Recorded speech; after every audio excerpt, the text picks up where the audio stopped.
The following is a presentation of Be Well, a multiple media health information project presented by WVIZ PBS, IdeaStream.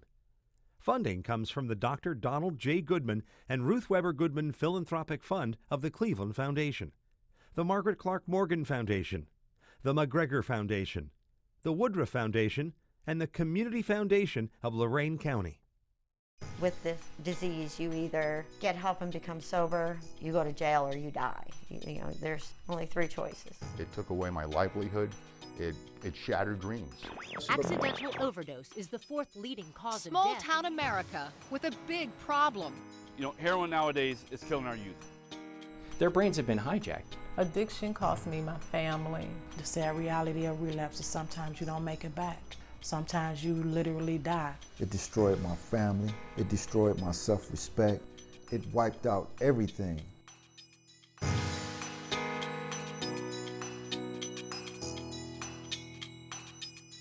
More than 23 million people in the United States struggle with addiction, but less than 10% get treatment. In Ohio, more people die from drug overdoses than from car accidents. Hello, I'm Rick Jackson. For the next hour, you'll hear stories from people who have lived through addiction, whether it's prescription drugs, heroin, alcohol, or gambling. Plus, experts who will describe the mystery of relapse, look inside the brain of an addict, and much more. If you want to understand addiction and how to better your odds of beating it, then watch this show. Here's another alarming statistic. It's often called a young person's disease. That's because 90% of addicted adults started using drugs or alcohol as teenagers. In our first story, we meet Brandy, a 30-year-old recovering drug addict and alcoholic who's been sober almost 3 years. Like most addicts, Brandy's battle began early. When I was a kid, I did not say I wanted to be an ex-con when I grow up. I didn't look at my parents and say, I think I'm going to be a 3-time convicted felon drug addict with no future. Well, my goal was not to lose control of my life and become a junkie. You know, I was from Brunswick in the suburbs, middle class. We weren't poor. My parents weren't drug dealers. They weren't alcoholic. You know, it just happens. Sometimes it happens to the best of us. You know, alcoholism and drug addiction does not discriminate. It doesn't care what color your skin is, how much money you have, or where you come from. It attacks who it wants to attack. As a little girl, Brandy experienced lots of trauma. I had gotten attacked by a dog when I was almost 8. The scars on my forehead, my nose, and my lip. Brandy's parents divorced when she was 4, and Brandy says some men in her mom's life were abusive.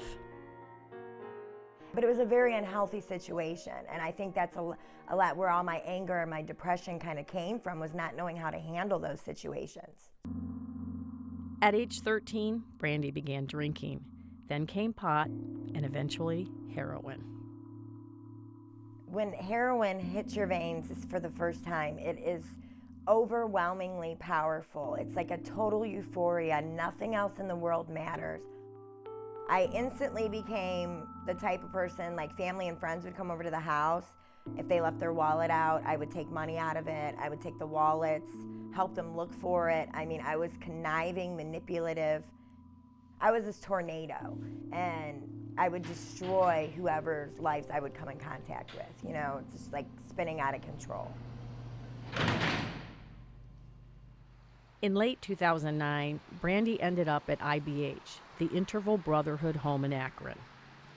We get the people that need a removal and need time away to be able to address everything. We do get the sickest of the sick.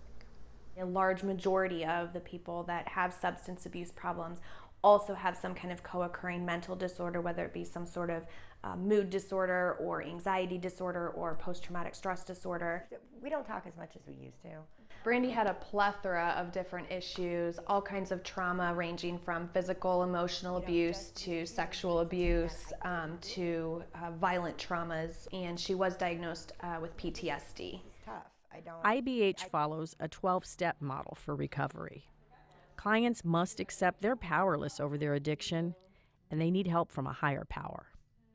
We do not say, you have to subscribe to God or Jesus. It's anything greater than yourselves.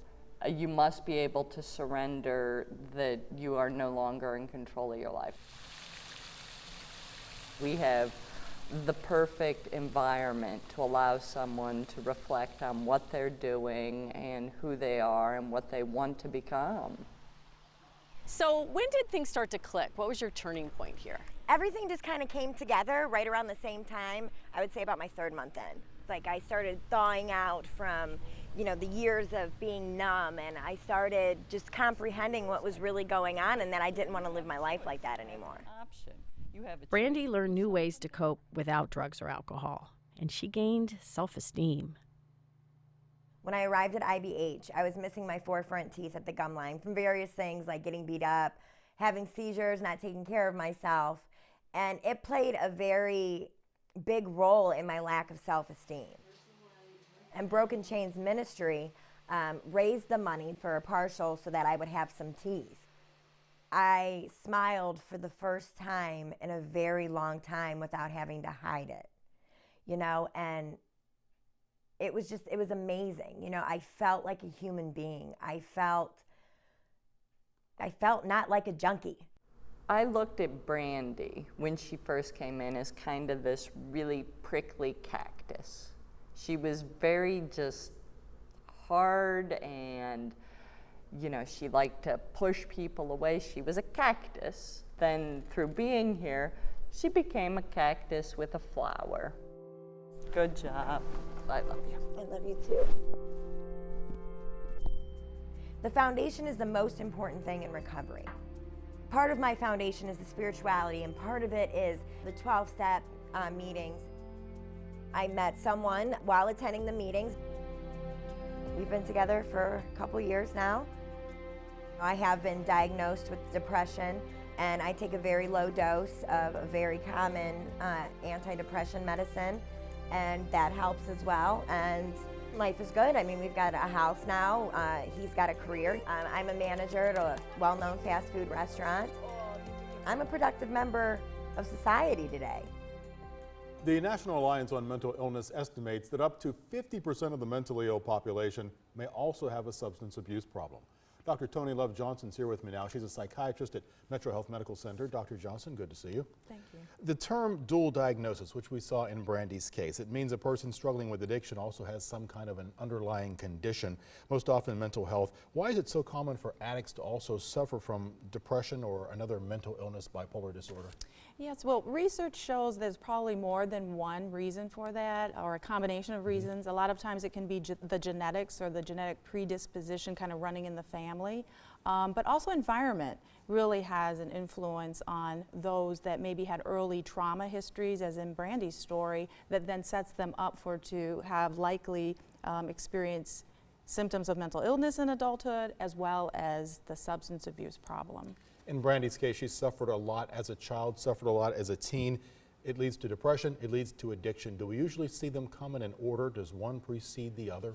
You know, it can happen either way, and sometimes by the time someone comes for help, we don't know which came first, kind of the chicken or the egg story, literally.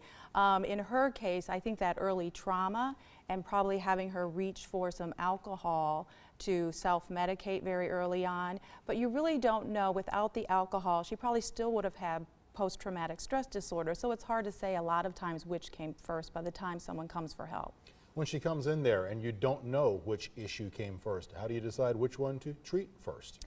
Well, a lot of times it depends on what they come in the door with, kind of which door they come in as well. So the door may be the emergency room, so to speak, of the healthcare system, where they might be in crisis that really needs to have that focus on whether it's an intoxication or withdrawal. So of course that would be more of a substance abuse problem.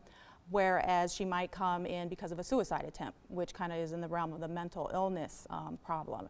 So a lot of times we focus initially on the original reason for coming for help and then uncover the layers, so to speak, of what's going on underneath.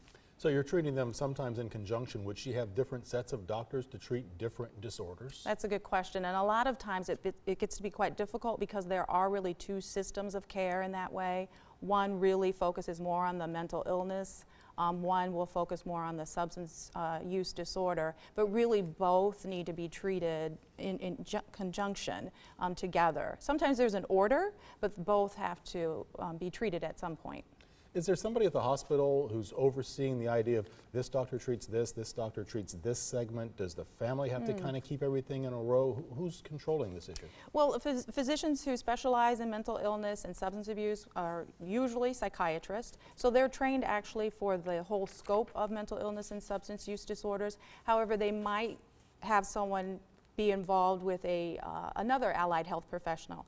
There are counselors who are specialists in addiction, and they work actually with patients and families. And you bring up a good point, is having the family or the support system for that person involved as well, because the person cannot navigate that system by themselves and will need support from families or friends.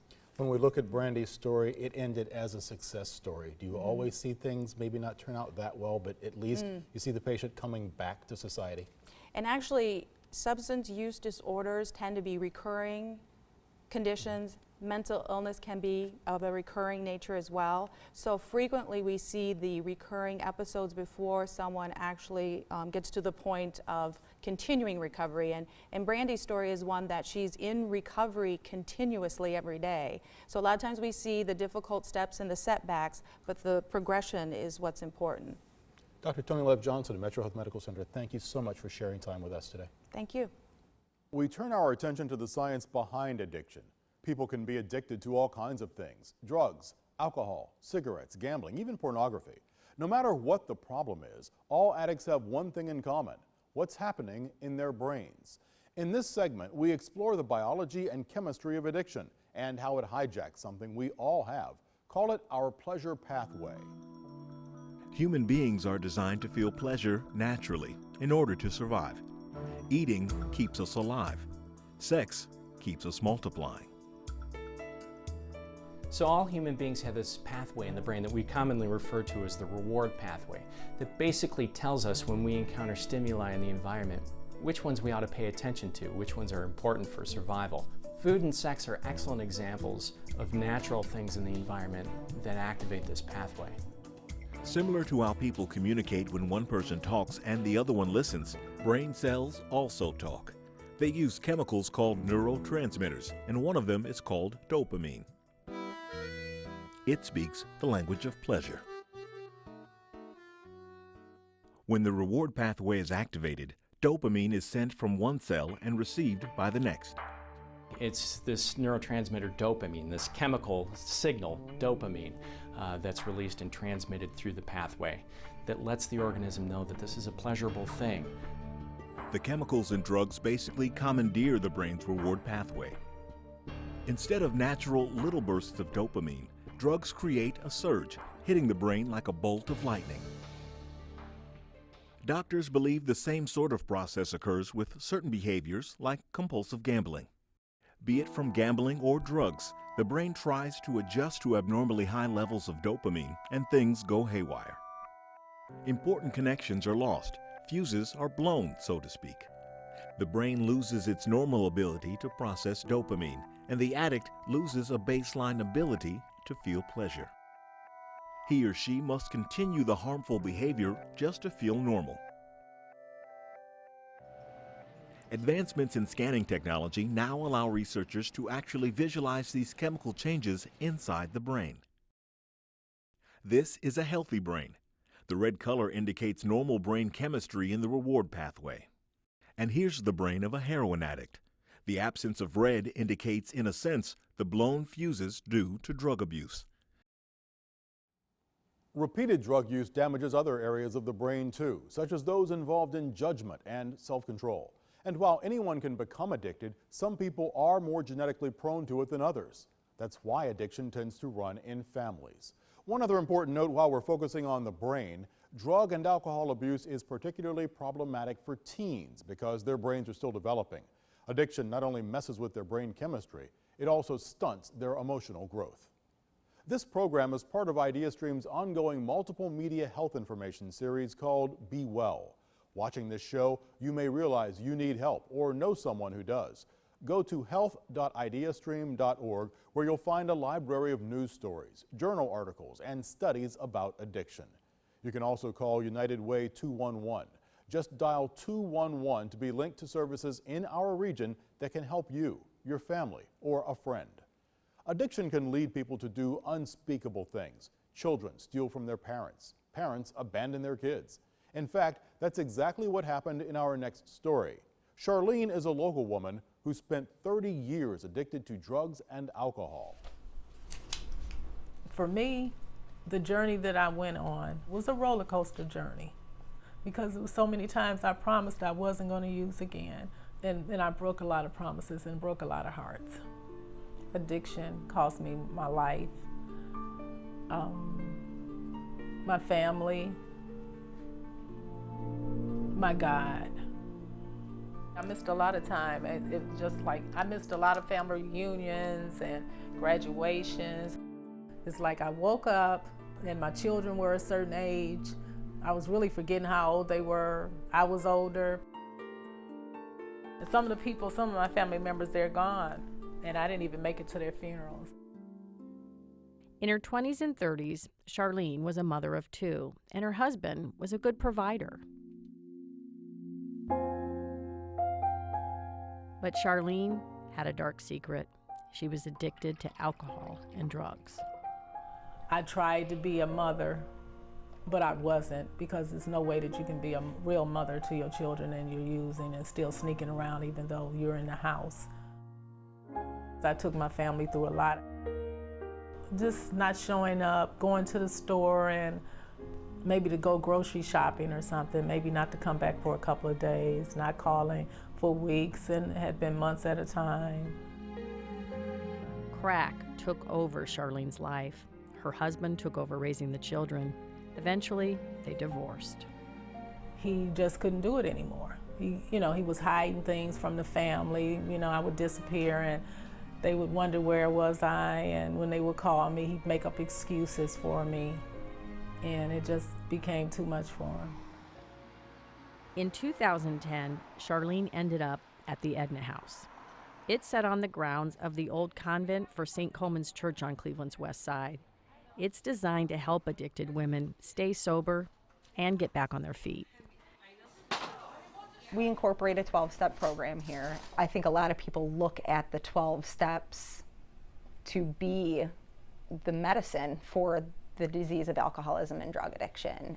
Throughout the day, the women that are in the first phase of the program, they attend group sessions that are held by volunteers. And then in the evenings, those same women and many other volunteers from the local recovering community come and they pick these women up and they take them to outside 12-step meetings. I was so broken when I went to the Edna House. It was just something about that house. The women that came in there, they were taking time out of their lives unselfishly to help another woman that's struggling, trying to stay sober. Charlene stayed at Edna House 2 years, and she calls it Miracle on 65th Street. Before Charlene's mother died, she got to see her daughter sober.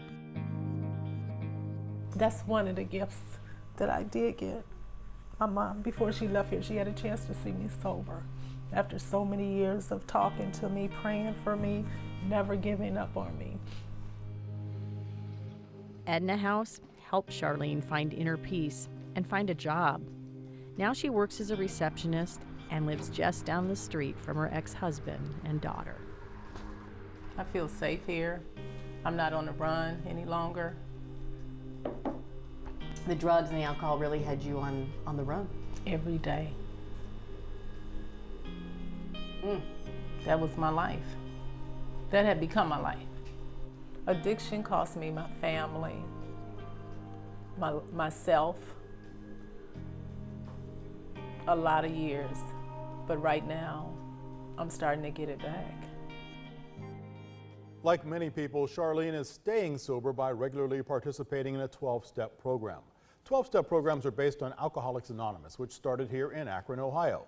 It was founded in 1935 by two men, Bill Wilson and Bob Smith. They believed in getting strength to overcome the disease from a higher power and placed less emphasis on the science of treating alcoholism. That first meeting in Akron spurred the creation of 12-step recovery programs all over the United States. And today there are AA meetings in 180 countries all over the world. Let's spend a few moments now focusing on 12-step programs. I'm joined by Dr. Margie Coates. She's the Director of Addiction Recovery Services at University Hospitals. Dr. Coates, welcome. Thank you. How are the 12-step programs structured? What happens at a meeting? At a meeting, what happens, there are 3 different types of meetings, and essentially meetings are the principles and practice of AA. So the 3 different types of meetings are a lead meeting, a step meeting, or a discussion meeting. And at a lead meeting, a person in recovery stands up and tells his story, and people can comment on how they relate to that story after the lead. A step meeting, folks pick out a step, one of the 12 steps to work on, and they focus on that step. And the discussion meeting is someone will pick out a topic, and they will have a topic of recovery that everybody discusses. I know that some folks say this is not necessarily the best idea. Does this work, though, the 12-step idea? There's compelling evidence now that 12-step programs do work. Historically, there didn't used to be much research, but in the last 15 years, there have been quite a few studies suggesting that they are very effective. In fact, there are many paths to recovery. 12-step is one of the ones that helps the most people most of the time. Charlene made the reference that she goes to these meetings 4 times a week. Is it important to keep that continuity, to keep going to the meetings? Again, the research shows that people that stay participating in 12-step programs in an ongoing, active way have better outcomes than those who don't. Pretty much that's a commitment, not just for now, but a commitment for the future that you're going to stay clean, stay sober. It's a commitment, and you receive support by going to the meetings from other fellowship. You have role models that maintain abstinence and show sobriety. And it's also the affiliation and the identity with other people who have sustained sobriety that's helpful. We heard the reference in the piece to higher power. I read actually that Alcoholics Anonymous, higher power. We saw Charlene on her knees there. Explain that higher power tenet for us. Many people have the misperception that AA is a religious entity, and it's not. The basis of it is spirituality, and spiritual growth is an essential philosophy of AA, and it's about having a higher purpose and meaning in life. So in the steps, higher power is as you understand him. So some people believe in God, and some people have a different higher power, again, as they understand it. Some people I know walk away from the 12-step program. Are they always welcomed back in? Do you have to go back to the beginning, or can you kind of pick up where you left off? Absolutely. Nobody is ever turned away from AA. It's the desire to stop drinking that's important. Dr. Margie Coates joining us from University Hospitals. Thanks so much for being here. Thank you very much. Watching this show, you may realize you need help or know someone who does. Go to health.ideastream.org, where you'll find an interactive map that shows listings of addiction services in your neighborhood and a web-exclusive video about a Medina County judge who's running his own unique version of a drug court. Not all addictions involve a drug or a drink. It's estimated that more than 100,000 people will become compulsive or problem gamblers due to the opening of Ohio's 4 new casinos. In the medical community, gambling is not categorized the same way as drug and alcohol addiction, but that may change in 2013. Cleveland has played a pivotal role in the quest to get compulsive gambling recognized as a true disease. The nation's first inpatient treatment program for compulsive gambling started here in Cleveland at the Veterans Administration Hospital in Brecksville, which has since moved to the Lewis Stokes Cleveland VA Hospital at University Circle. Our next story is about Pete. He lives in Detroit, but he was treated at Cleveland's VA hospital. Like many, his gambling started as a hobby. He liked to play blackjack, but then slowly that hobby turned into a habit. I was born in Queens, New York. I lived with my mom and my grandparents. I didn't know my father. He died when I was just born. I went through parochial schools up until the 4th grade, when I then went to a boarding school. When I was in the 8th grade, my mom passed away, and my uncle and aunt, without hesitation, took me in, and they showed me a lot of love and attention. After high school, Pete served 6 years in the Army. Then he attended the University of Michigan, and he got a law degree. He opened his own firm in Detroit. So let's pick up your story in the late 1980s. You're a successful lawyer, you have a family. Tell us about your life then. Life was good. We were financially secured. My office was growing. We were church going. We took family vacations. I coached the kids' lacrosse teams, their baseball teams. Whatever the kids needed, whatever the family needed, I was able to provide for them. And how did gambling fit into your life at that point? Gambling was just a recreation. I mean, it was more of a hobby, just something to relax with. Pete played blackjack. He learned to count cards and got good at it. So the more you won, the more you liked it. Correct, yes. And the lifestyle also lured you in. You were getting what you call comps from the casinos, lots of free things to get you in the door? Yeah, that's an addictive thing, is the casino puts you like one level up of your life. Things that you wouldn't normally do, they seem to be able to provide for you.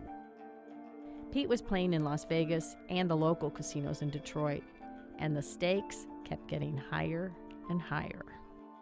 I mean, there were times I would have $10,000, $20,000, $50,000 out on the table at one time. The more danger it was, the happier I seemed to be at the time. So we're going to get to the big event where everything came tumbling down. But first I want to take a minute and have you reflect back with what you know now. Were there some warning signs that you were really crossing the line and getting into some trouble? Oh, absolutely. I wasn't spending as much time at work as I used to. I had built a mini casino blackjack table in my basement. I started buying books on blackjack. You know, I thought about it day, I thought about it at night, I dreamed about it. You know, my personal relationship suffered, my business relationship suffered. I was going 2-3 times a day, and my day would begin at 5 o'clock in the morning, you know. At the casino? At the casino. They're open 24/7. I mean, they're always there for you. So now take us back to the day. I entered the casino at approximately 5 o'clock in the morning, and I went to my favorite blackjack table, and I sat down with approximately $250,000 in chips and $50,000 in cash. Within hours, I not only lost the $180,000 that I had won, but I had lost the $250,000 I brought with me, plus the $50,000, and I began writing checks at the casino cage. So you lost a total that day of $3 million. Correct. Within 8 hours? 6 to 8 hours, that's correct. And what happened? Well, I couldn't pay it back, and eventually I was sued, I was arrested, and I was convicted of a felony. I was disbarred, and that was absolutely one of the worst days of my life. You had to close your law practice. I had to close my law practice and let all those people go. And that's something I think about every single day. It took away everything. It took away my self-esteem. It took away my livelihood. It shattered dreams. Eventually, Pete got treatment at the Veterans Hospital in Cleveland, and he's been clean now for over 3 years. I had an artist actually paint a picture showing an addiction and what it can do to you. How it just ruins your mind, whether it be gambling, alcohol, pills, it hijacks your brain. I would look in the mirror towards the end, and I really didn't recognize the face I was looking at. Now when I look in the mirror, slowly but surely, the old Pete's coming back. Someone watching this may be thinking, well, I spend a few nights a week at the casino, but I don't have a problem. Or I have a glass or two of wine every night with dinner, but I don't have a problem. Or do you? When has something shifted from recreational use or a hobby to a problem? And how do you recognize that before you hit rock bottom like Pete did? Joining me now is Dr. Jason Jerry, a psychiatrist at the Cleveland Clinic. Doctor, welcome. Hello, Rick. Thank you for having me. What are the warning signs? What should we look for? Well, I think in most people, they realize that they have a problem when they start asking that question of themselves. For the general recreational gambler or recreational drinker, they don't ask that question. They simply have a drink every now and then, maybe with dinner, or maybe they go to the Horseshoe and decide to go in and play $50 on the slots, and they leave when they're done. And it never rises to the level where they would even ask themselves or begin to think that they may have a problem. The addiction is defined as the continued use of mood-altering substance or behavior despite negative consequences. Put that in a layman's term for me. In part, these folks, once it becomes an addiction, it becomes an obsession and a compulsion to the point where it's really sort of this itch that they have to scratch. And that pertains to gambling, it pertains to substance use and alcoholism. But it becomes such an obsession and a compulsion that they can't control it. And that even though it's causing destruction in their lives and all sorts of negative consequences, they'll continue to use because they feel driven to. They have to. I know that you specialize in drug and alcohol addiction, but does the criteria for that stretch into other areas, gambling, pornography? The criteria are similar, but some of the other addictions like pornography and that are not yet pulled into our DSM-4, our Bible, if you will, of diagnostic criteria. Is there then a gray area? There is a bit of a gray area, yes, and that's certainly you come to the fore with things like internet addiction and as you already pointed to, sexual addiction and those sorts of things. So what constitutes as a problem for one person may not be a problem for somebody else? Well, I think most of us, again, are looking for this obsessive compulsive nature that really sets it apart from the average regular user. You know, the gambler and the alcoholic alike will spend an inordinate amount of time in pursuit of their endeavor. They will spend time in the casino at the expense of perhaps a business meeting or at the expense of perhaps a family gathering that they were supposed to attend. So they start spending an inordinate amount of time doing that where it becomes problematic and it leads to consequences. The alcoholic, if he's not drinking or not sitting physically in the bar, may be thinking in the back of his mind throughout his workday about when he's going to drink that night. Define for me the key features of addiction. Key features of addiction not only involve, well, for chemical dependency, not only involve the physical dependence that we often talk about, the tolerance, the need to drink more to achieve the same effect, or exhibiting withdrawal symptoms in the absence of having alcohol present, but they also involve the use of larger amounts of alcohol for longer periods of time than originally intended. The alcoholic may say, I'm going to go into the bar and have 2 beers and then I'm going home and I'm going to spend time with my wife, and 12, 24 beers later and several hours later, they're stumbling out of the bar. They've rationalized. They've rationalized it, but the point is that they've used much more than they intended over a longer period than they've intended. The alcoholic may make repeated attempts to cut down or control their usage, but to no avail. He can't control his use. He can't cut down on his own without professional help. He'll use, as you said before, despite the deleterious consequences. He'll spend an inordinate amount of time engaged in his activity or recovering from his activity, nursing the effects of a hangover the next day, for instance, thinking about where he's going to get his next drink or his next drug. Those are some of the key features of chemical dependence. You made the reference earlier about a person who asks if they have a problem. Yes. If I know enough to ask, is the answer yes? I believe it is, even though you won't find that as a diagnostic criteria in any of our manuals.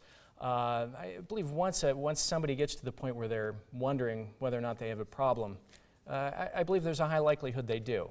Let's face it, people don't often get to the point where they ask themselves whether or not they drink too many iced teas or whether or not they drink too many pops.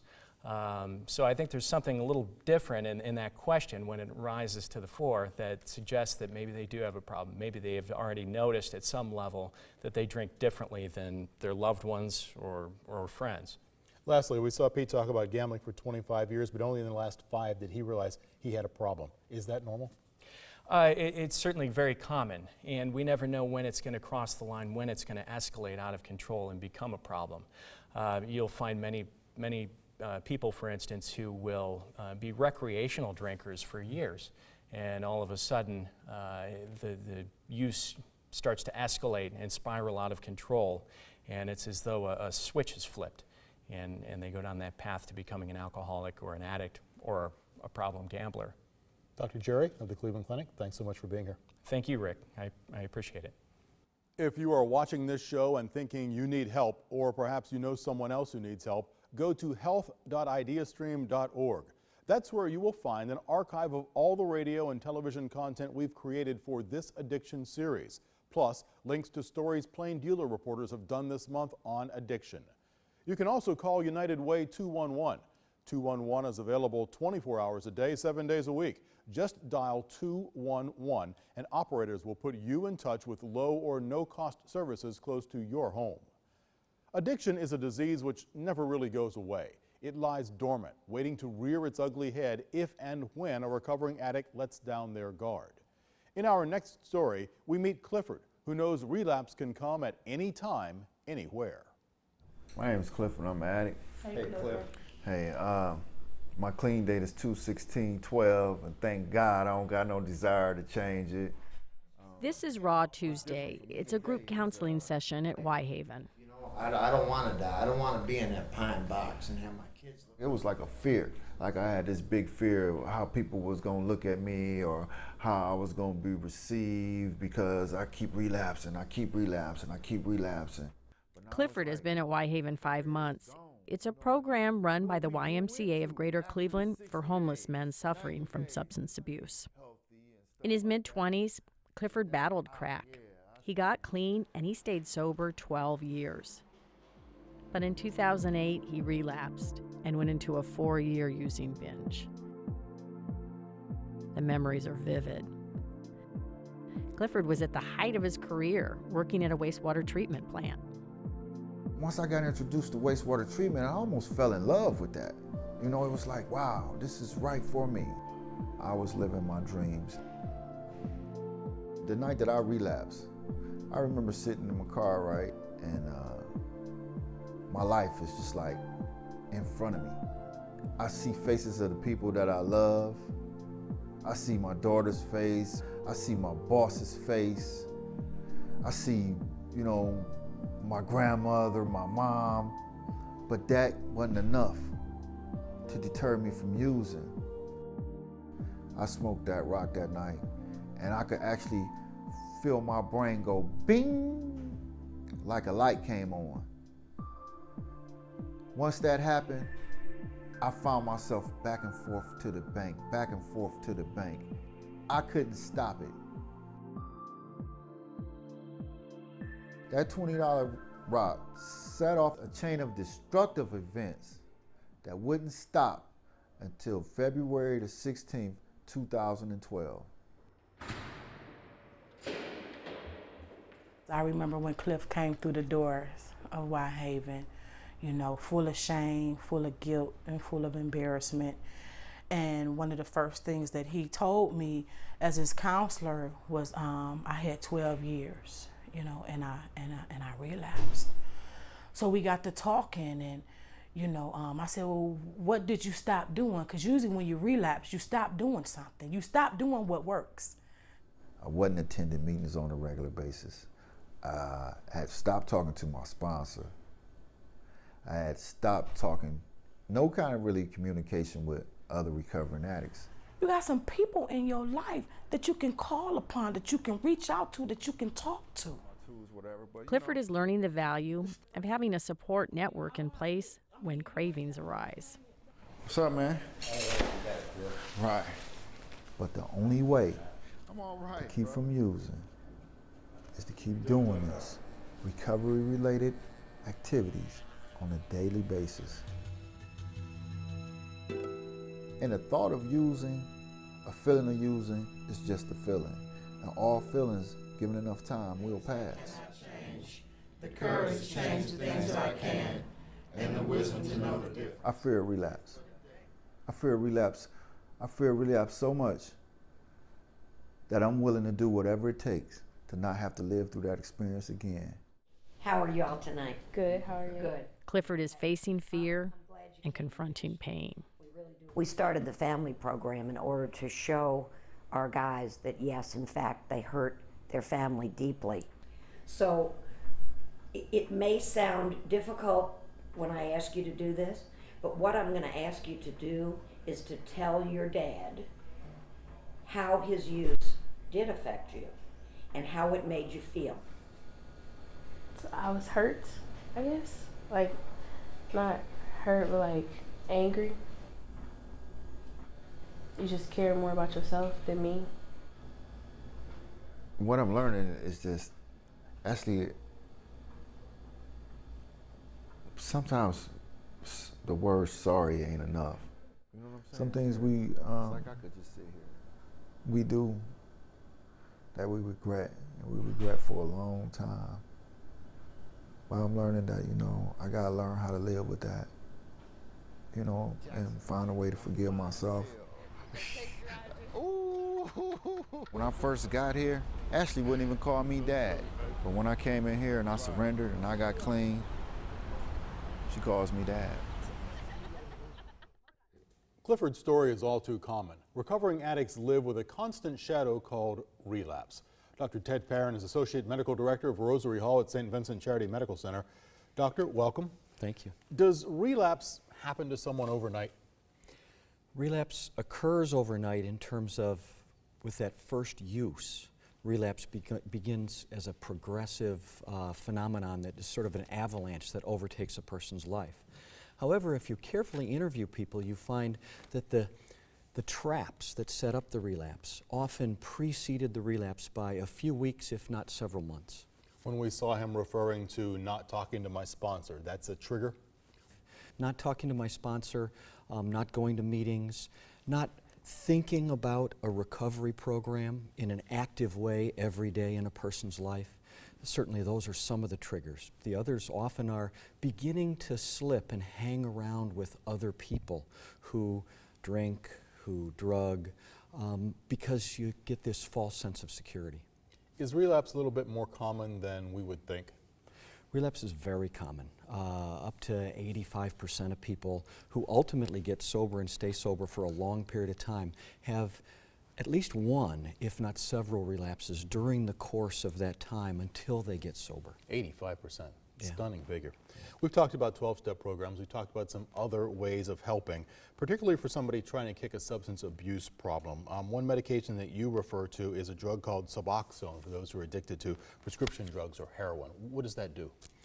Suboxone is an opiate, so it's a narcotic, but it's a narcotic that produces relatively little high or euphoria.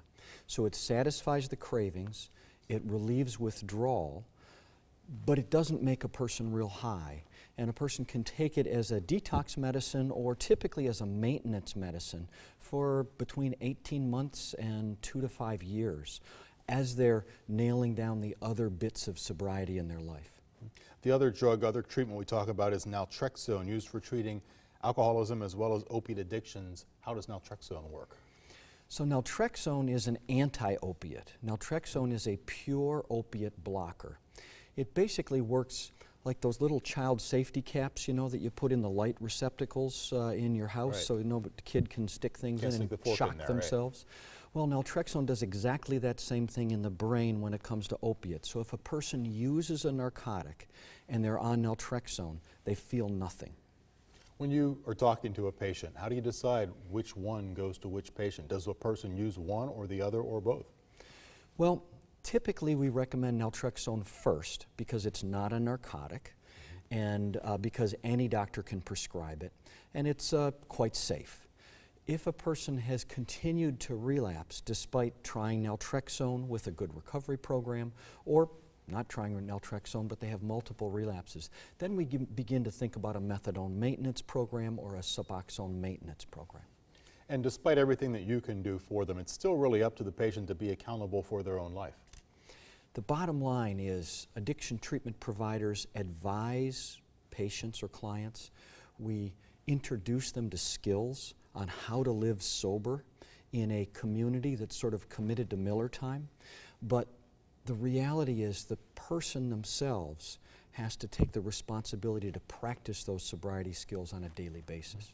And when they're going through this, working with you, taking these drugs, whichever they may be, is it good to work in a 12-step program, work with some other kind of program so we have as much reinforcement as possible? Absolutely.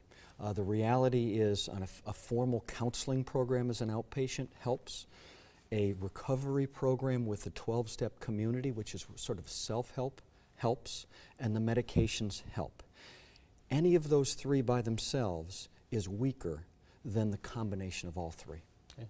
Dr. Ted Perrin with St. Vincent Charity Medical Center, thanks so much for coming in. You're very welcome. Watching this show, you may realize you need help or know someone who does. Go to health.ideastream.org, where you'll find a library of news stories, journal articles, and studies about addiction. Up to this point, we focused on the struggles and hardships that addicts themselves face in their quest to get clean and to stay sober. But caregivers, the family members or friends of addicts, also struggle. In our final story, we meet Kelly, who shares her journey as the mother of a recovering addict.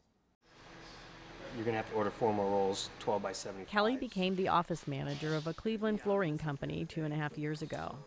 That's also when she was shocked to learn her 21-year-old son was addicted to drugs. With my son, you know, he was on a roll, did everything right. I did everything I thought was right as a mom.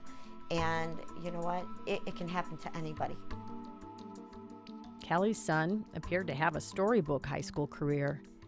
He was a champion bowler and captain of the golf team. As a single mother, Kelly was proud he earned a full ride scholarship to college. So he basically did everything that I wanted or expected, any parent expects. No trouble, no anything. So I thought, here we go. But Kelly's son had a secret. He was addicted to painkillers. It began in high school. After a minor traffic accident, a doctor prescribed Vicodin.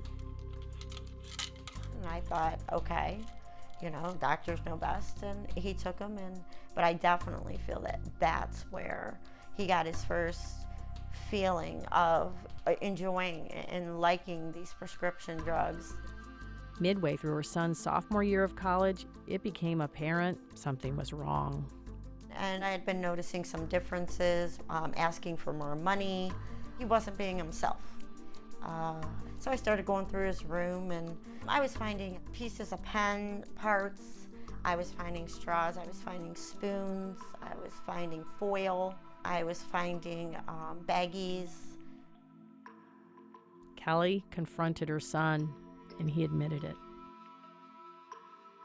I went from the proudest mom, you know, out there to, oh my God, you know, what's happening? And I kept trying to control it.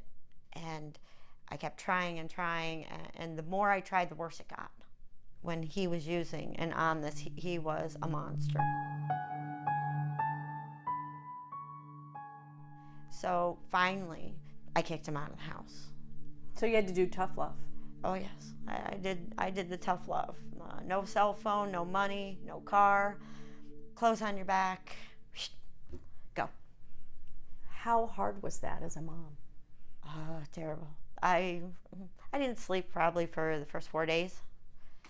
But Kelly took him back again and again. He would pull at your heartstrings? Oh, absolutely. They're manipulators, you know, so they'll tell you whatever they want. I don't have food, I don't have this, I don't have that, you know, and you're a mom. You want to fix it, you want to help. Finally, Kelly had enough. She cut off all resources. She accepted that her son would likely die. So you said you actually planned his funeral? I did. I planned it. It was in my head. Even if I tried to get it out, it wouldn't matter. But at this point, I felt like I had given up hope. And it was what I had to do in order for me to be able to function. So that became the turning point for you to separate yourself from his disease? Yes. At that point, it was, okay, now I gotta do this for me. Okay, so I made a timeline of stuff. Kelly became an activist. She joined Solace Lorain County, part of a statewide network fighting prescription drug abuse. What Solace is about is getting the word out to everyone. Kids are dying left and right. It's an epidemic. The bottom line is, with this disease, you either get help and become sober, you go to jail, or you die. I think that's the point, is that you've got the medications at home. Right. And so my son's status right now is he is over 100 days sober. Every day I wake up and I know he's there, and every day I come home and I see he's still there and he's sober is a blessing. Like I told my son, I can't control what happens to you or the outcome of, you know, your journey. But if I can help one mother so she doesn't have to go through what I had to, then you know what, it's worth it to me. That's what I'm about. From 1999 to 2010, Ohio's death rate due to drug overdose increased 372%. Experts attribute much of that dramatic increase to prescription drug abuse. Dr. Christina Delos Reyes is clinical director of the Cuyahoga County Alcohol, Drug Addiction, and Mental Health Services. Welcome. Hi. Good to have you here. What do family and friends need to know as they approach a loved one about getting help? I think one of the important things to know is that this disease is very treatable. And even though the person may not want to accept A, that they have the illness, or B, that they need treatment, that with some strong encouragement from family members, they can actually go into treatment and do well. So I think that's important for family members to hear. It's not impossible. It will seem impossible at times, but you are able to get people into treatment. And sometimes, as I saw on the tape with Kelly, you have to do exactly what she said, which was the tough love. You have to say, if you don't get help, these are going to be the consequences. One thing we didn't see with her, but I bet a lot of people go through, is the whole idea of blaming themselves. I must have done something wrong. I must have pushed them that way. Exactly. One of the things that is a support group for family members of people with alcoholism and addiction is something known as Al-Anon. And Al-Anon has a phrase that says, you didn't cause it, you can't cure it, and you can't control it. And that is a very important message for family members to hear, because people with addiction, their disease keeps them in a frame of mind where all they're trying to do is keep the disease going. All they're trying to do is keep the addiction going, whether that means that they have to say things that are hurtful, or they have to tell other people, this is all your fault. If it wasn't for you, then this would have never happened. And one of the things you learn when you're in Al-Anon is that, nope, that isn't anything about you. This is all the disease talking, and you don't have to necessarily take on those messages and take on that responsibility, because frankly, it's not yours. At the same time, I bet a lot of caregivers make mistakes in trying to help. Of course, sure. I mean, I think one of the words that maybe gets tossed around is the word called enabling. And enabling is when you, because of your actions, allow an addiction process to continue. And I would say that is a commonly made mistake. So for example, if my wife is drunk and it's Monday morning and she's supposed to show up at her job and I'm her husband, and she says, can you just call me in sick to work? And if that happens every Monday morning, you know, if it happens once, okay, it happens once. If it happens every Monday morning and it's always because your wife is drunk, that is an example of enabling. So not allowing them to have the natural consequences of their illness is enabling. And again, there's a very strong will to do that as a parent or as a loved one, because you don't want to see, quote, anything bad happen to that person, but at the same time, you may be setting them up later for more trouble because you haven't let them feel the consequences of what's happened to them to date. Enabling or not, you have to be going through some terrible suffering of your own as the loved one. Absolutely. There have to be ways that we can help. Yes, there are ways. What I tell people that are the loved ones or the family members of people with addiction is that you need to get help for yourself. Addiction is a family disease. It may affect a single person in your family, but it actually has like tentacles that affect everybody that is touched by the disease. Whether you are the one that's the drinker or the user or you're the loved one, it's still affecting you. And whether that means you have to get your own mental health help, or you have to start going to support groups, or you have to start talking to other people in your family, those are things that you might have to do for yourself. One of the things that addiction tries to do is isolate people. And so one of the ways to reach out is, or one of the ways to get over that is to reach out to others. So, is there any quick message you can leave for people that are saying, what do I do now? Sure. I think what you need to do is really figure out, is addiction what's going on? So once you have that figured out, once you've got the answer to that question, then the next question is, I've got to get help for myself and for the person that has the addiction. So, Dr. De Los Reyes, thank you so much for joining us. no problem. I said at the top of the program, if you want to understand addiction and to better your odds of beating it, then watch this show. In Brandy's story, we learned that addiction often coincides with a mental health problem, what doctors refer to as dual diagnosis. We peeked inside the brain and learned addiction hijacks our so-called pleasure pathway and involves a neurotransmitter called dopamine. Charlene is staying sober through a 12-step program, but we learned that while popular, they aren't always effective, and that one key to success is long-term commitment. Pete shared his experience losing everything to a gambling addiction, and we talked about how to recognize signs of addiction before it's too late. Clifford's story was a chilling reminder of how relapse can happen anytime, any place, and how every recovering addict lives with a constant shadow. And we focused on caregivers. Kelly shared her story as the mother of a young addict in recovery, and we learned that caregivers also need to find help for themselves. Addiction is a very complex disease, and it's why this TV show is just one part of a 3-week multiple media project by IdeaStream. Resources, stories, and a lot more content is on our website. Just go to health.ideastream.org. There, you will find an interactive map of our region that will help you find no or low-cost addiction recovery resources in your neighborhood. You will find links to special content created by our partners, The Plain Dealer and Net Wellness, which is a consumer health information website. And remember, you can call United Way 211 24 hours a day, 7 days a week. Operators will put you in touch with services close to your home. That's all the time we have. For everyone at IdeaStream, I'm Rick Jackson. Thanks for watching. Not for roads untraveled,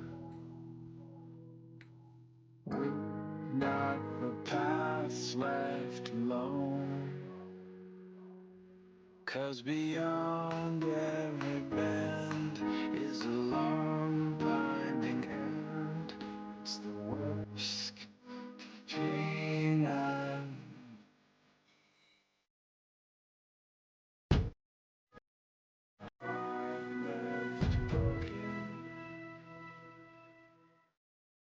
This was a presentation of Be Well, a multiple media health information project presented by WVIZ PBS IdeaStream.